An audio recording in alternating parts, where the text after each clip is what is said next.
are watching Conversations with Jennylyn, formerly known as The Jennylyn Show.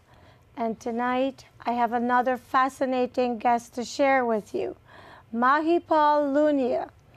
And I cannot wait to share why you see what you see on this set and all the fascinating journeys he's gone on. So we're going to show you a video and then come back and share the details of all of what you see with you.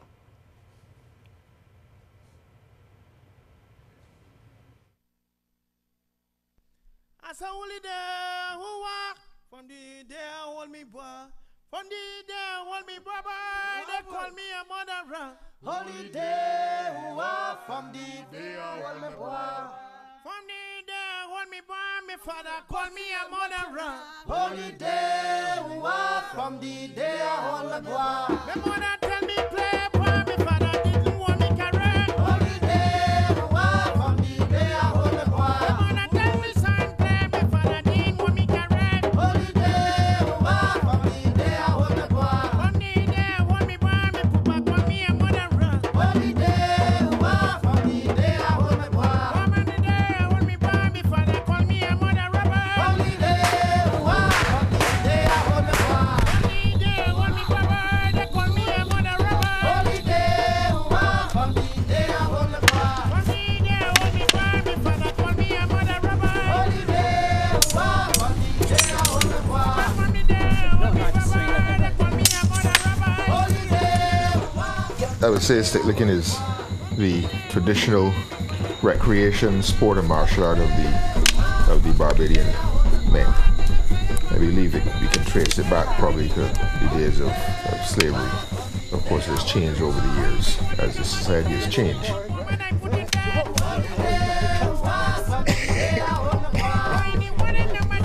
So this will show black tomorrow. Kalinda is not an external source of information you tap into, but it's an internal awakening. You have to find your own dance. You have to express your soul through Kalinda.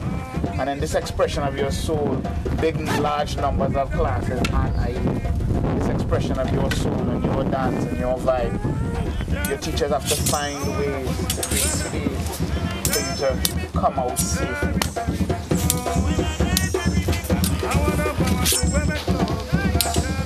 This really is a warrior scholar's dream come true. Stick fighters, whip fighters, blade fighters from 4 different countries coming together here, one place, one time. Not just to show their stuff, but also to collaborate and see how these things are similar and how they might be different.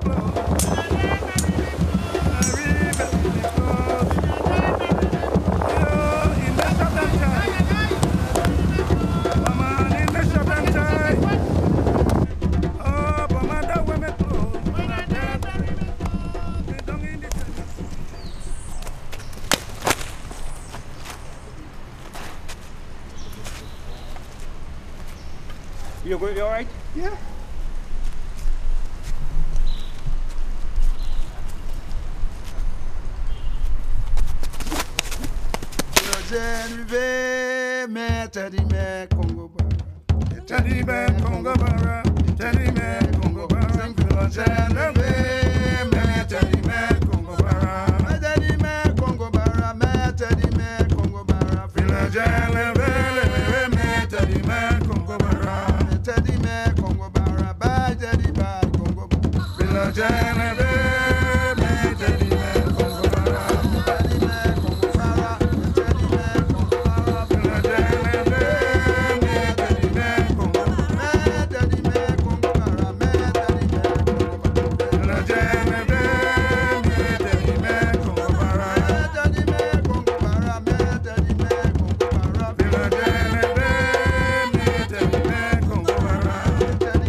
Coming on with donkey. Marching to bullet. We marching to bowling, coming on with donkey. Marching to bullet. Marching, they groaning this morning. Marching to bullet. Oh, man, we groaning this morning. Marching to bullet.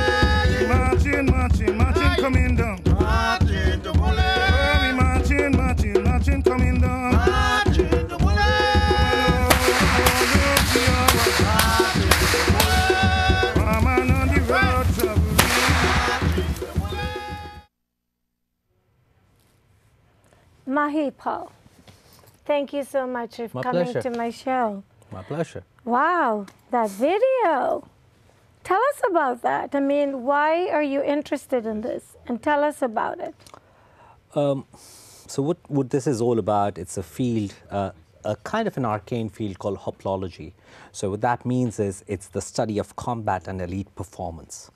What we've been seeing over the last few decades is some of these old arts, which hold so much truth in so many ways, are being lost. With modern technology, modern mixed martial arts coming in, nothing wrong with them. It's a different cadre. But what these arts have is a certain element of truth. It was, I think, Sir Burton who said that the history of mankind is the history of the sword. Because if you really look at, if you want to understand mankind, if you look at the history of man, it all comes down to violence. And until we don't get to experience it, until we don't get to see it and understand it, we're not shedding light on it. So in many ways, if we do want to understand ourselves, if we do want to understand what's happening all around us, we do have to understand the very roots of our violence. Only once light has been shed on this, there's a possibility of a transformation happening. So that's one piece. The second piece is there are so many little arts that are being lost all around the world. And each of them, because of its unique geography, because of its unique culture, the unique genetics, has a different expression of how humans move. Because at the end of the day, it's a study of how we move. And only when we move are we alive. So in many ways, studying of this violence is the studying of life, because it's only in this contrast with death do we actually come alive. So that's the reason. Wow. So you're saying that we all have a lot of pent-up anger inside of us. We need to find a way to let it out. Is that what I'm hearing? Or perhaps transform it, right? I see. It's when you don't know how to deal with these emotions and these violent urges that exist within us, and when we don't know that there are ways of actually transforming it. If you really look at it, what these arts do is provide you with a true initiation. What's an initiation? A shock happening to your system, and how you respond when this particular shock happens. So to me, it's the thing that's closest to meditation, because when I've drawn a live blade and I'm fighting with somebody else with a live blade, there's no room to think about, oh, am I wearing the right shoes, or what am I going to have for dinner? That is the moment of truth, and there's pure silence. And isn't that meditation? So in many ways, some people sit down and meditate for hours, and some of us draw blades. So that's just another way, you're saying, another way to relax. Yes, you can say. If you're practicing it as a sport and a hobby and not to hurt people. Yes, you can say it's a way to relax. I would go further and say it's also a way towards evolution, because what really happens is, if you just look at society today, right, people are getting triggered by the silliest of things. Maybe it's a red cap, or maybe it's something else, and people getting triggered. Now, what does that mean? It means that you haven't developed mechanisms to cope with whatever is happening around you. So what does this mean? It means that the world you belong to becomes smaller and smaller and smaller. That is not evolution. That is exactly the opposite of it. So when I say that it's a tool of evolution, what I'm talking about is when we develop this particular vocabulary of being and showing up in this world, and being able to deal with stresses that come up. Because, you know, most of us are never going to have a greater stress than a blade on your neck, right? And when you learn to relax even when that's happening, then life magically seems a lot easier. It's kind of also like hanging off a rock if you're a climber, right? When you're on that edge of between life and death, suddenly there's absolute silence, and what is most important becomes really clear. So when you start looking at it from that lens, it's more than just a method of relaxation. These are the essential tools of coming alive. while we were in Barbados, where we went to look and study these 5 different arts, stick licking from Barbados, there are just 3 people left to do this. We had garrote from Venezuela. We had a rope jab, which is the whip, which is an Indo-Trinidadian tradition that has grown in Trinidad. And then Kalinda, which is they fight with sticks, but it's held with both hands. And then the cutlass, or Gilpin, or what we call machete. So all these arts came together to not just show what they were about, but also have a cross-pollination of ideas. Now, one very interesting thing came up, the reference to becoming kings. And you know, when we were grokking that and looking into that more and more, we said, what do we mean becoming kings?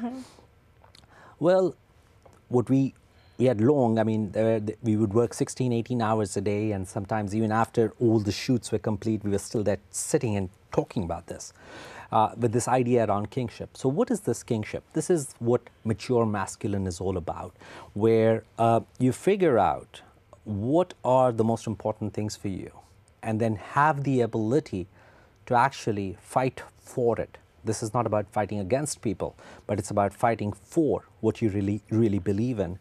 And it really came down to, you know, part of my culture, my upbringing is South Asia, and there's this poet, and there are these lines of him which basically encompass this whole thing. It goes, खुदी को कर बुलंद इतना कि हर तकदीर से पहले खुदा खुद बंदे से पूछे बता तेरी रज़ा है क्या.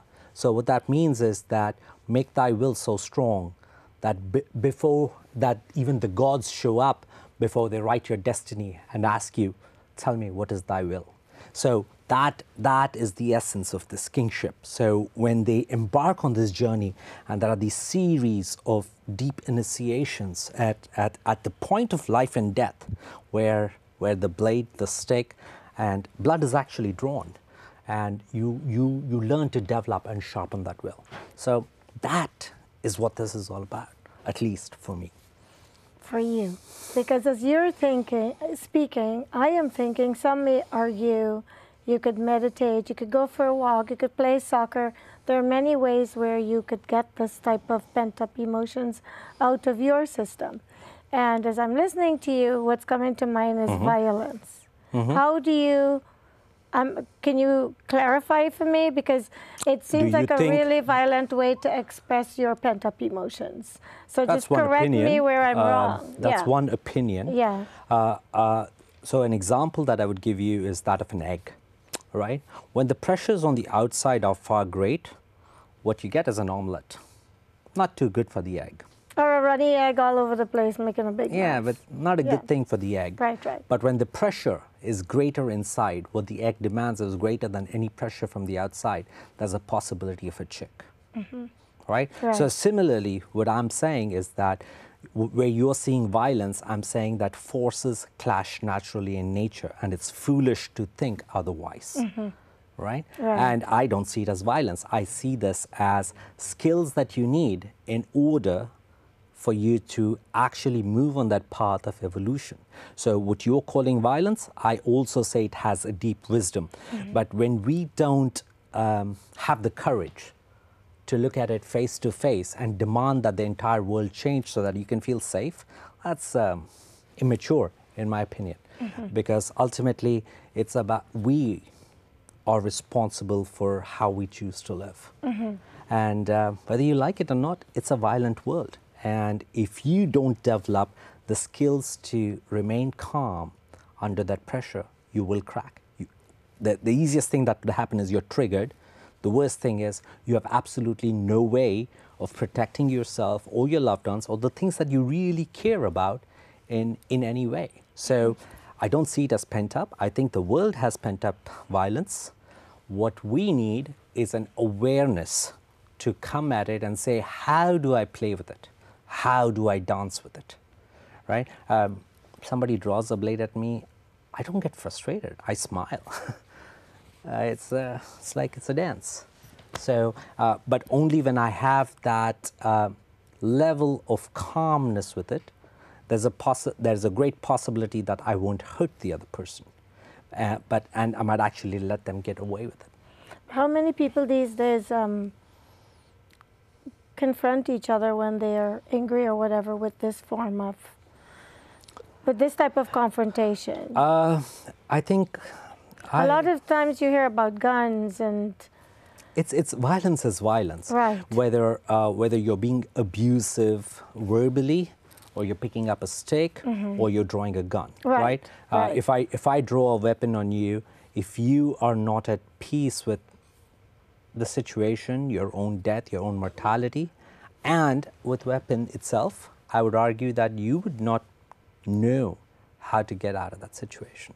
So it's easy to talk about it and pontificate living here in the Silicon Valley because everything is so well protected. But get real, get out a little, and perhaps you'll wake up to the fact that violence is all around us. Oh, no, I'm very aware of that. Yeah, well, no question. yes. So you have been in the martial arts field for how long, and how did you get started? How did I get started? Well, I've been in it for a long time. I was a little Indian kid traveling all over, getting picked up, got my ass handed to me more times than I can remember. One time it got really bad, had my face broken, everything else. And were you a bad boy? No. Had to ask Far you from it, far from it. I was that nerdy geek who was skipping grades and who was the youngest guy in class. So I just didn't know how to cope with things, right? And my dad asked me, he's like, oh, do you want Papa to take care of this for you, or do you want to learn to take care of it yourself? I said, I want to learn how to take care of it myself. And he said, good, otherwise I would have kicked your butt, right? So that began my journey. My dad was a champion wrestler. At what age was this? I must have been 10, 11, something Wow, like that. so you've been in the field forever. Yeah, it feels like forever, 30 odd years. And you have a martial arts school in Mountain View, don't you? Yeah, I have a very little school. I call it, it's a little school that goes on great adventures. That's the way I see it. We don't advertise. I'm pretty particular about who I work with. I don't do this for a living. It's my love, it's my passion, so I get to choose who I want to work with and why I want to work with them. And then when I'm dealing with things like this, I'm pretty particular that I look for certain characteristics in bringing them into my school. And why is that? I think when you're working with, for me, when I'm working with people at such deep levels, for example, 4 to 5 times a year, I take the students and we go into the mountains. We've traveled everywhere, all over California, Oregon, Utah. We go into the wilderness where most people don't even hike. We hike for days and then we get onto the top of the mountains and train. Now, when you're working like this in these situations, you tend to become very close, very much like a family. So this is one of those places where I can choose who I want it to be in my family. And then also, every class we're teaching people how to break bones, how to kill, how to do this, how to do that. Not to make them violent, but actually to become aware of how fragile we are as humans. So you train to kill, just so you can see the fragility of life? That's one perspective, yes. Oh, wow. This is fascinating stuff.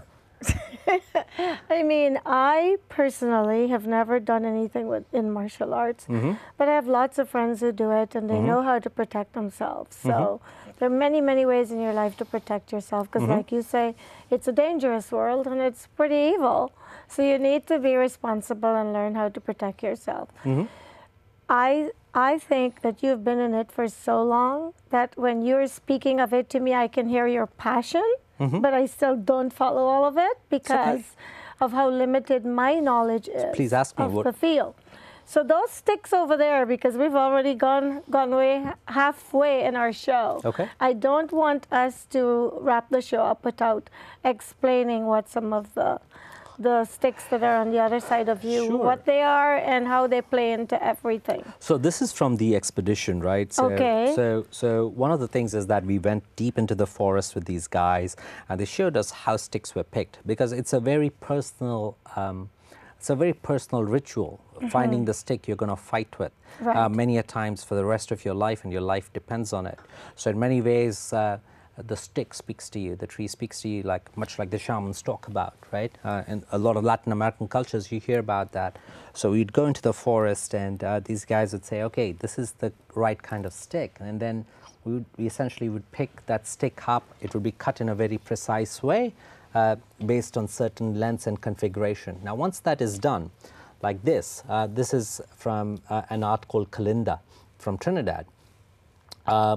Once this stick was gotten, they would get one of their beer bottles, break the beer bottle, get the glass piece, and sit there sharpening this, cleaning it one slice at a time. And this takes days, right? Until this wood that is rough becomes absolutely smooth. So this is, in a way, a process of actually bonding with the stick. It's a way of actually becoming familiar, because I am going to now be trusting my life with this. Right? And you can actually kill somebody with that stick. Easily. I'm just feeling so weird talking about killing people, but let's keep going.